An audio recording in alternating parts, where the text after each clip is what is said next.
WhatsApp is finally testing after years of teasing and anticipation introducing username.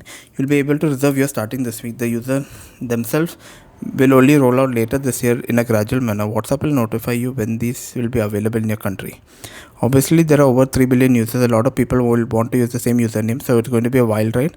WhatsApp says it's adding username because the phone number is personal and it's tied to many parts of your life. Sometimes you just want to chat without handing over your digital rights. This is especially true for groups where you may not want your phone number to be accessible to a lot of people. If you need help picking one, there will be a built-in generator.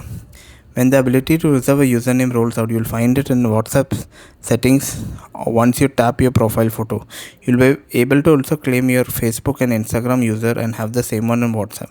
One username launched in WhatsApp, there will be no directly, no way to browse or search them, and no suggestion.